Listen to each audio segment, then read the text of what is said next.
I am holding up a copy of Ghostly Haunts, number 20 from 1971. And although it says issue number 20, it's actually issue number 1 from the Ghostly Haunts title.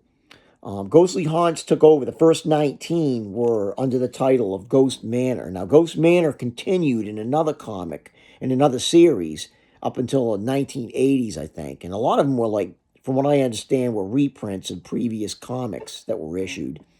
But Charlton issued a number of horror titles in the 1970s.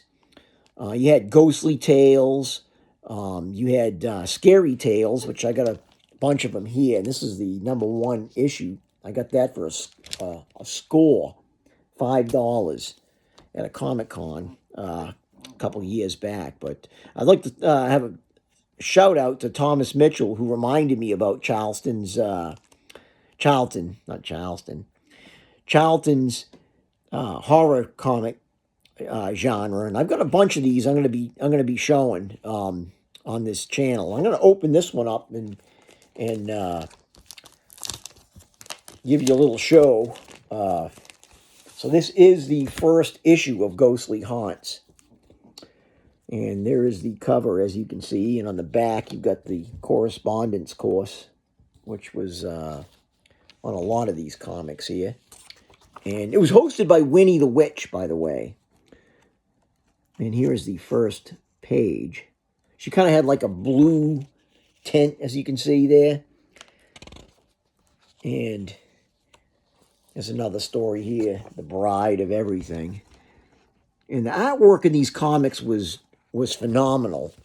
A lot of people say that they were cheap, but I always enjoyed them.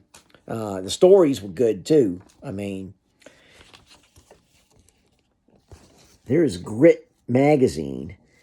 I actually sold Grit magazine about 1979, maybe. And sold a few copies of it, but it was just one of my many gigs I did when I was a kid to try to hustle for money to buy comics and baseball cards. So I'll be showing a lot more of these Charlton horror comics. I got a whole stack of them. And we will see you next time.